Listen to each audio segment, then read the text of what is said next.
Welcome to another episode of Prevailing Through Pain, where extraordinary women tell their stories. I'm Karen Cherry, and today we have the remarkable Royan Hendrix, the owner and CEO of Dream Education, with us. Thank you for being here. Well, thank you so much for having me. It's an So, honor. do you mind if I call you Dr. Rowe? I want to give you your due diligence. Yeah, Dr. Rowe is fine. Okay. Royan is That's fine too. oh, I met you as Dr. Rose. So Yeah. yeah, you notice I kind of because I'm used to saying Dr. Rose. So when I Yeah. said Royan, I love that name. it's Named a after my nice name. daddy. You said you were named after your Named dad. after my daddy. His name Okay. was Roy. Was Oh, Roy.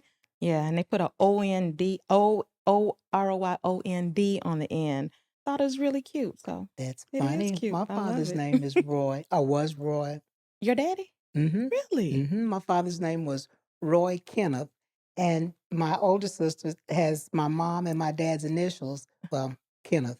So DK, and Okay. mine was supposed to be KD. Mm-hmm. So I was supposed to have, it was supposed to be Karen Denise, but my mom just, as she went into labor, she was mad at my dad. So she switched it so I don't have his initial. She gave me Yvette.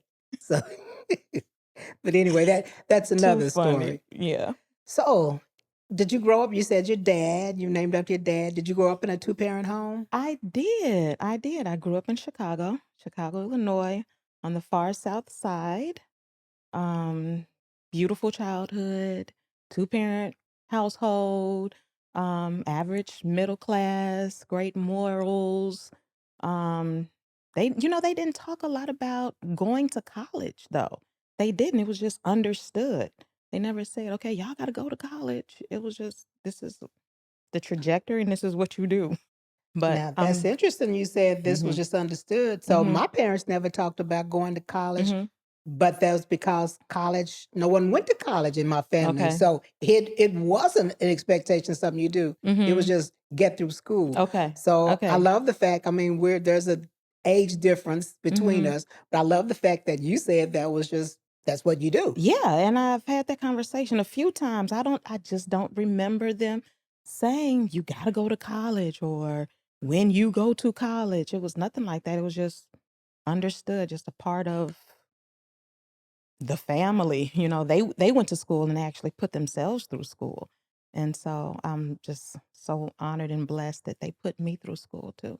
Mm-mm. Well, let's back up a little bit. Back So, up. what was your happiest time, your happiest memory growing up as a child in Chicago? Going outside to play.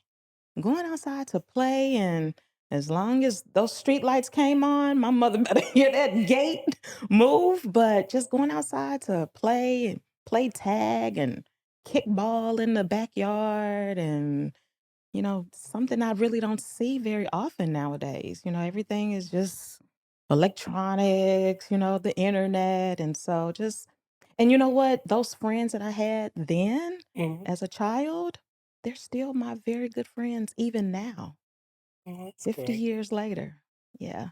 Okay. hmm So, I'm going to flip it. What's your saddest memory as a child? When was I sad? I think I was probably the saddest when my parents argued. That was very, very troubling to me. My brother was a couple of years older, my Hmm. sister a couple of years younger, but that middle child, I don't know. I was always just, I don't know, I just guess in the business, just trying to figure out, what's going on. So I would hear certain things or just pick up on certain facial expressions where, Hmm. I just started to internalize it. And so it wasn't talked about, it's not like it was just a very tumultuous relationship or Hmm. anything like that. But I did know when they argued, but I internalized it like, why is this happening? And I just go in my room and draw my little unicorns and my rainbows and just dream on and just hope that it went away. Okay. So, you said you had this expectation, or you just knew that you were supposed to go to college. So, Yeah, I was let's supposed to talk go to about that a little college bit. and I was supposed to get married as soon as possible and have a bunch of kids and live happily ever after. Silly me. So let's talk about that journey. Oh, so I'm a classically trained clarinetist. Okay. And so when you're classically trained, you have to play everything that's on the sheet of paper, the music Mm. and the staff. You have to hit every note, every 16th note, every eighth note. You better pause when you see that 16th rest, but that's how I lived my life. Trying to be precise, trying to be exact, and unfortunately trying to be perfect. So how's that working for you? Oh, I'm over that now. I'm over it now. I mean, and I think I really started to get better at that when I really tried to take a stab at just improvising on my clarinet. And my ex-husband used to say, you need to get to your black roots. You need to learn how. I was like, it needs to be written down. I need to see it on the paper, for it to be right. And so that's really how I was living my life. Something that I envisioned. If it wasn't written down, if it wasn't anything that I envisioned, I had painted on a picture, anything outside of the frame, that means that it must have been wrong. So, when you play jazz, as long as you stay in the key, you're good.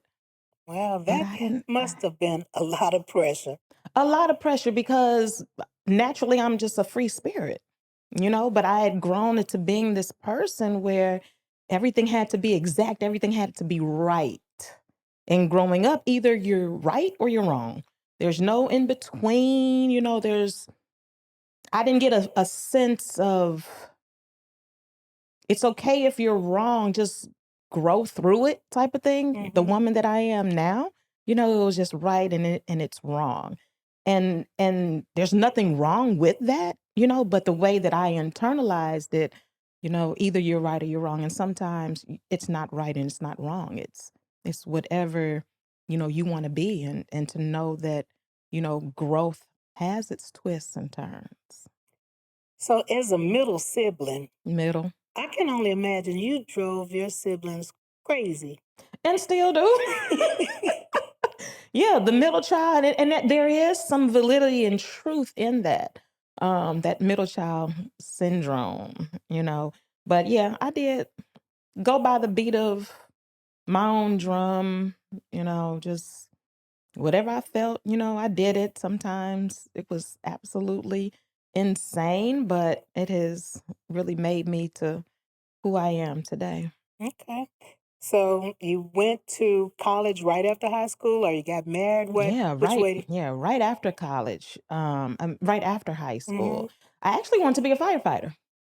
I wanted to be a firefighter, but at that time, in Chicago, you had to be 21 years old to take the firefighters examination, and I was 17 when I graduated. And so it wasn't even a conversation with my parents for me to be sitting around waiting to turn 21. Right. You were to get somewhere and do something constructive. So I went away to school. I went to Grambling State University. And I was in the Grambling State University Tiger Marching Band, and I started off in law enforcement, and I dropped the class because the professor was not engaging. It was very boring, and so I said, let me get into intro to teaching. Never look back. Never look back. I mean, the way that I felt when I would do my observation participation hours Mm-hmm. in the lab school at Grambling, just the spark and the twinkle in those kids' eyes when they would learn something new or discover something, or if they made a connection to what they learned, maybe something that was going on in their own life, that that brought me such joy. Like, oh, I'm making a difference. Okay. Yeah. So at what point did you get married? Did you meet your husband in college, or? I did. He was in the trombone section, and I was in the clarinet Okay. section, and he could play. And I think that's what was really intriguing to me about him was that he could just play. I mean, you would hear the band playing, and the director would point at him, Michael Hendrix, stand up, and the way he would just play, I was like, "Oh, I like that." And then I got to know him as a person. I was like, he's really, really nice, And so. 2 kids later, he graduated maybe about a year after me, Mhm. a year before me.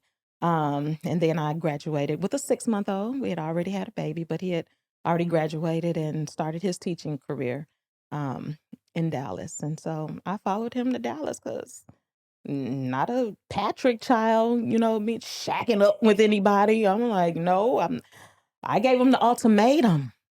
Get that. The ultimatum. Ultimatum. Either we get married or I'm going back home to Chicago. So if you had that to do all over again as far as that ultimatum, would you have done it the same? Absolutely not. Absolutely not. Because, that was, you don't have babies out of wedlock. I could just hear my father saying it over and over again about people having kids out of wedlock. Mhm. That was like drilled in my mind. And surely not the little girl from Beverly, Chicago, have kids out of wedlock, not Roy and Vivian's child. So I know that I was definitely a disgrace to my mother when I had that baby. Yep. Until she saw him. Mhm. It was a wrap. After she saw that little chocolate face, it's been no turning back. But that was, a defining moment for me. Looking back is when I did give him the ultimatum, or figured that I should be giving him an ultimatum. And it Mm. wasn't anything about him. It was me. I didn't want to, be a disgrace to my family, having a child and, not married. So how long were you married? I guess what, 15 years? What was Oh, that? wow. 97 to '07? What, the beginning of '08? Yeah. Yep. We hung in there. Yep.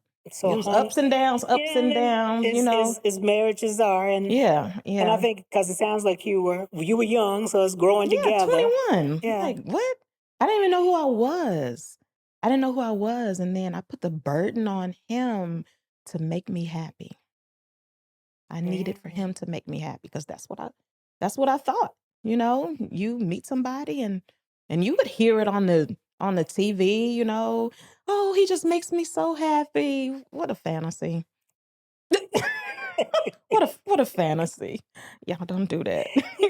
You cannot give someone the charge of making yourself happy. It doesn't come from someone else. It comes from within. But it took me years, decades, you know, to understand that. Mhm. Because I'm definitely not who I was and should not be.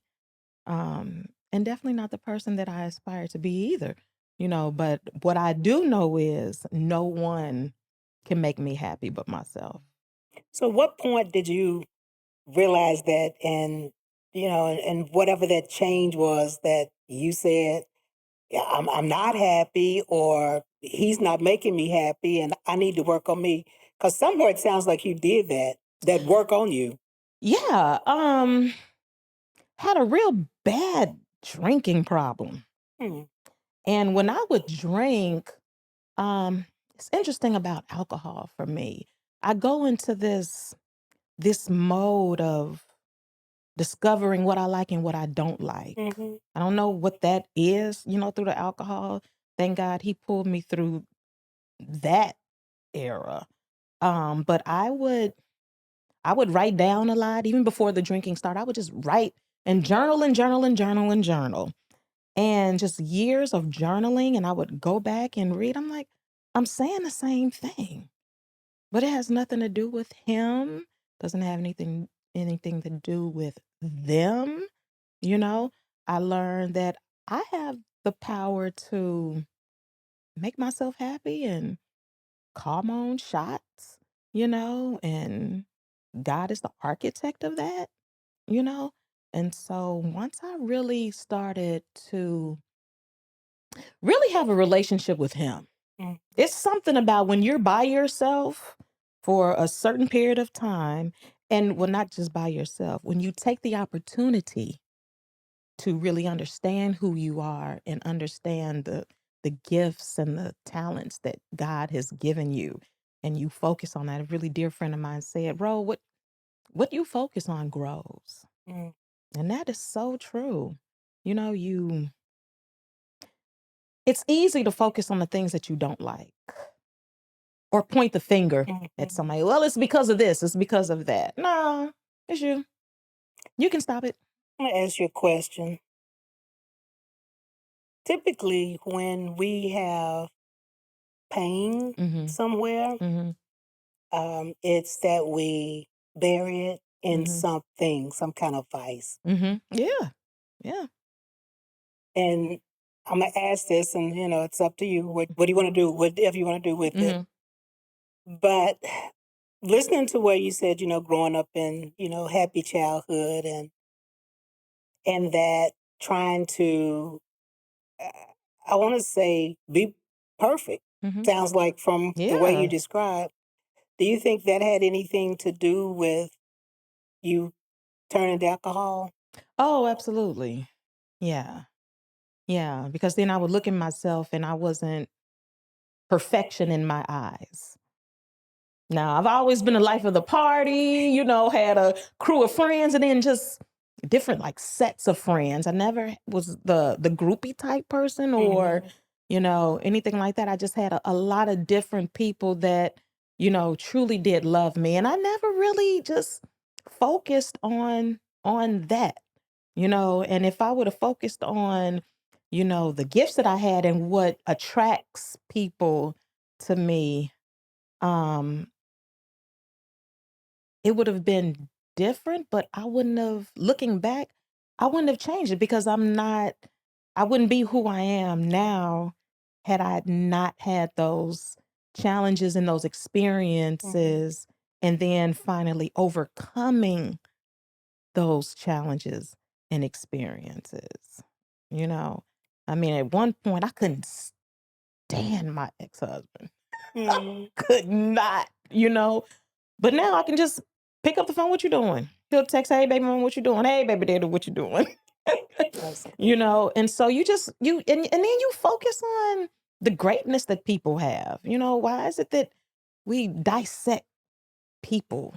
Oh, Karen, I don't like that about her, and then that's the Mhm. focus. But there's so many other beautiful attributes to Karen and whoever, you know. I don't know where that came from, but Mhm. I was like that. Until, several years ago, I just people are people. I mean, I don't want nobody sitting around dissecting me and picking out my flaws. I know I got them, but don't focus on them. Yeah, and I learned a long time ago we can't control what other people think about us, Mhm. and I just somewhere along the way from me, I stopped caring because I learned to love me so much. Yeah. I was I was always Mhm. an insecure kid. Mhm. And when I said turn to things for, I used to beat up everybody. I said if I Did can't, you? oh yeah, I said if I can't be, it's four girls. Mhm. Um, one of my sisters was super smart, Mhm. and one was a cheerleader. One has a beautiful voice, Mhm. so everybody knew them for those talents. And then there was old ugly Karen. That's what how they referred Mm. to me. And I so I read said, well, that. if I can't be my mama's pretty child, my mom was this child, that child, I'm strong. I'm just gonna beat the crap out of everybody. Mhm. And that was my hiding spot. I'm just Your gonna beat you strength. up and you're gonna leave me alone and I'm just Yeah. gonna go about my business. Yeah. And as far as what people felt about me, Mhm. one day I realized I really love who I am. Yeah. And I don't care. Yeah. Don't care what you think Yeah. When about you me. get to that point, Mhm. you're just like, it doesn't even matter what people think about you or what they say.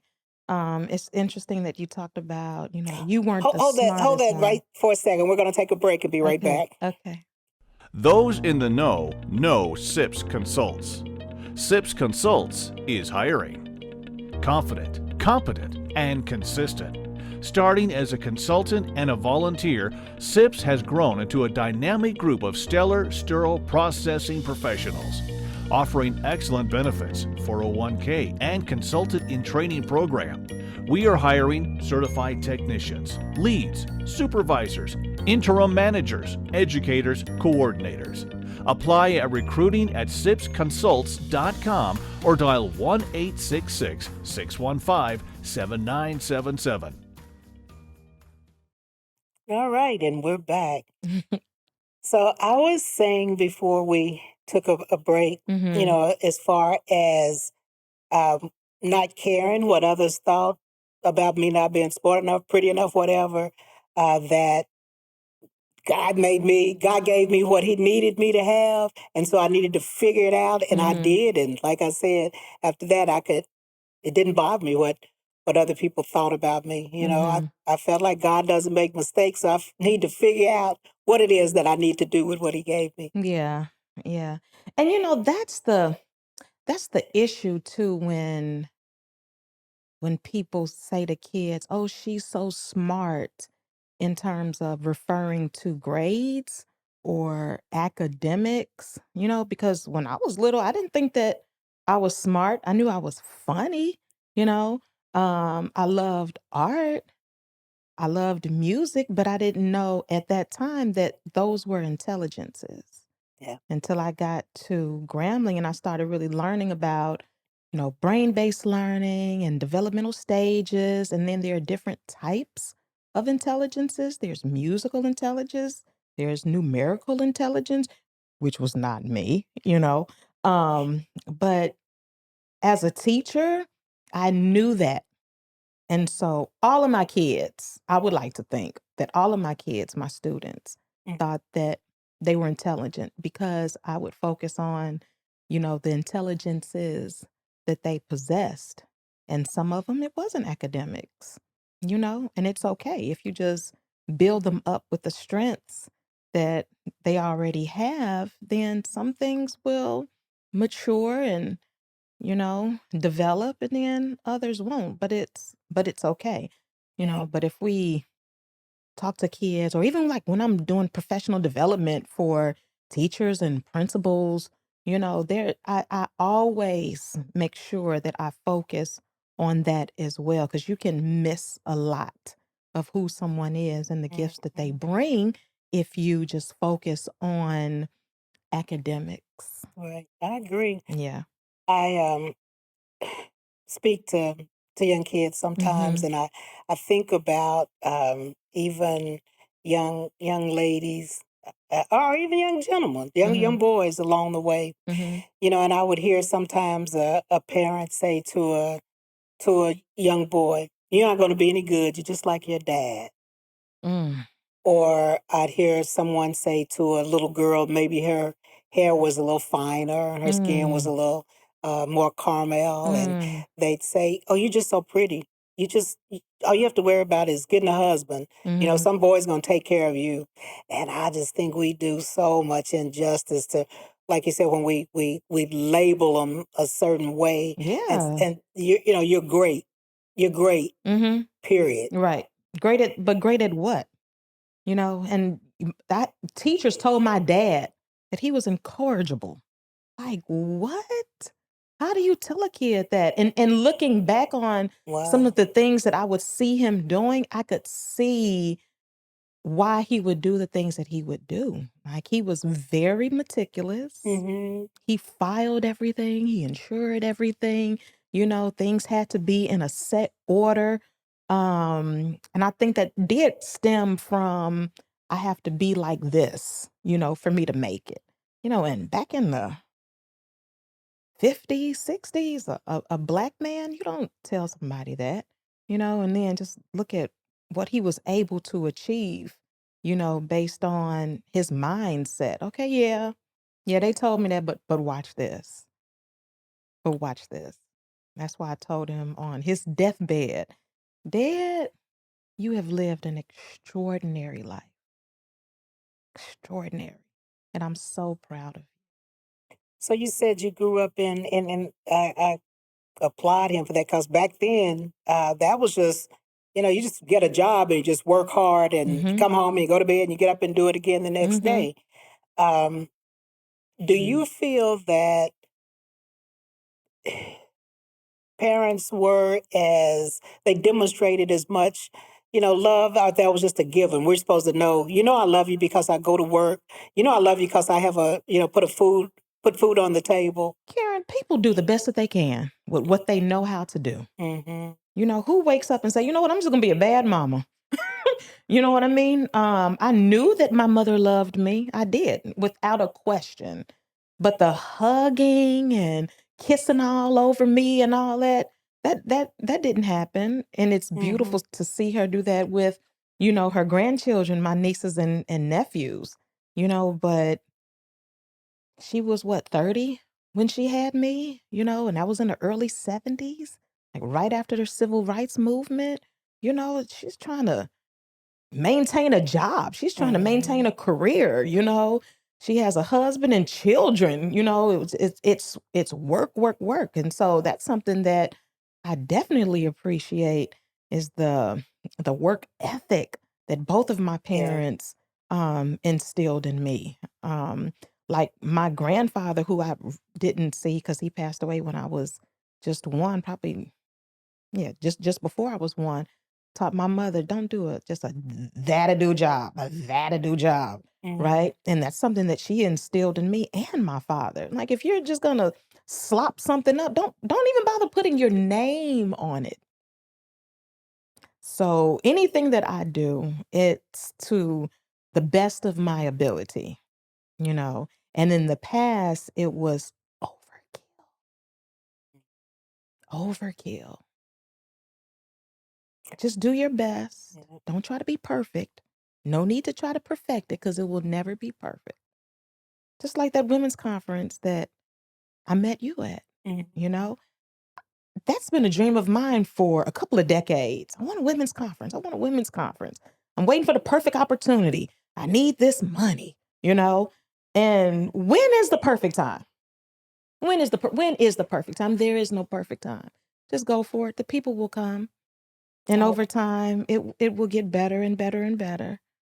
yeah. I love Yeah, that. There's this saying, you miss 100% of the shots that you don't take. exactly. And there are so many people that wait and wait Just and wait wait. on whatever that is. I'm waiting on that perfect man. I'm Hmm. waiting on that perfect job. I'm waiting on my dream house.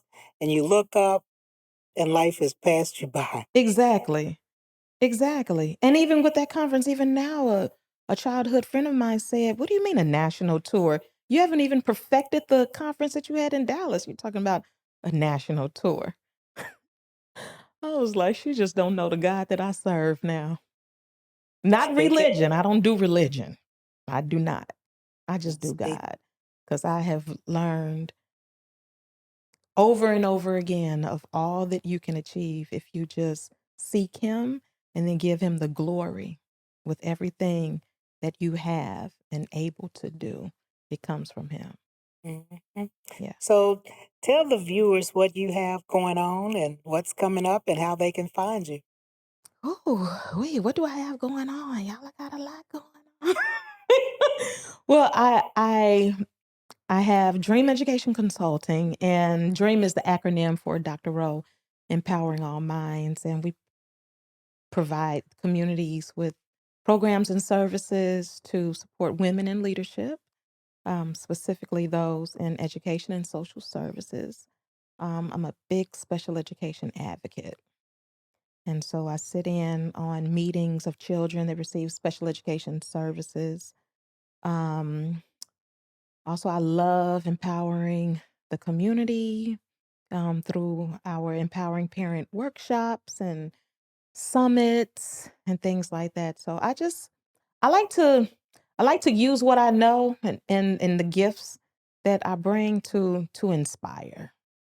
Okay, so how can our viewers help you with what you're doing with? Yeah, you can follow me. My email address is drrowe@consultdream.com. My website is Dream Education.